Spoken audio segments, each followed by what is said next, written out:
How's it going, guys? My name is Kieran Flanagan, the founder of Energize Health, and in this video I'm going to show you how to replace a vacuum pump in your chiller. The vacuum pump leakage is most likely caused from having the ball valve closed during operation. This can lead to high pressure at the vacuum pump and cause it to leak. Future note, make sure to have the ball valve in the open parallel position before switching on the chiller. For replacing the vacuum pump, you'll need one new vacuum pump, at least 2 cable ties, a drill or screwdriver, 1 pair of scissors, electrical tape. Step 1.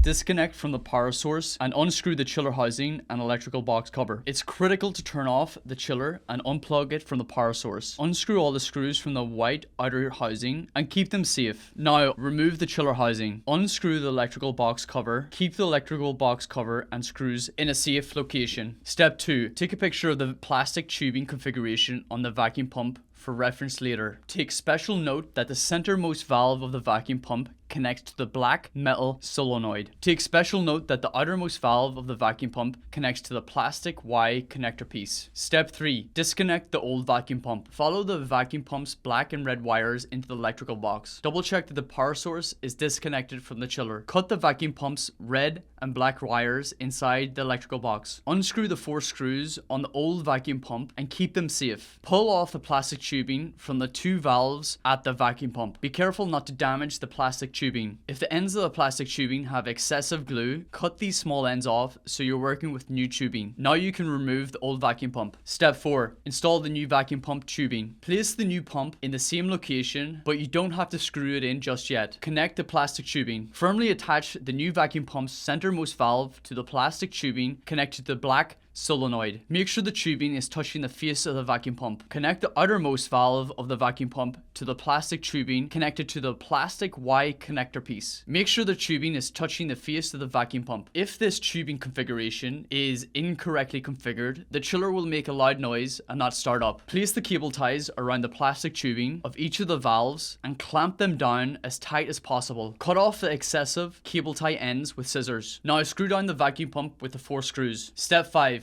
Connect the wiring. Thread the vacuum pump wiring into the electrical box. Cut off the excessive wiring of the new pump so you can connect the remaining end wire from the old pump. Cut the plastic tips of the wiring of the red and black wires to show the copper wires. Twist the black end of the copper wire on the black end of the new pump wire. Twist the red end of the copper wire on the red end of the new vacuum pump wire. Tape the black exposed wires with electrical tape. Tape the red exposed wires with electrical tape. It's important to tape these wires separately and not together, otherwise damage will occur to the unit. Step 6. Testing. We need to test the pump while the white case is off so we can ensure the pump has been installed correctly. Important, do not touch the electrical box during testing. Ensure the ball valve is in the open parallel position. Ensure the hoses are connected. Ensure the filter is connected. Double check the pump's plastic tubing configuration is correct. Double check the black wire is connected to the black wire. Double check that the red wire is connected to the red wire. Turn on the chiller by toggling the power switch to the up position at the back of the chiller. Press the power button at the front of the control panel. Let the chiller run for 5 minutes and visually check there are no leaks around the vacuum pump. Turn off the chiller by toggling the power switch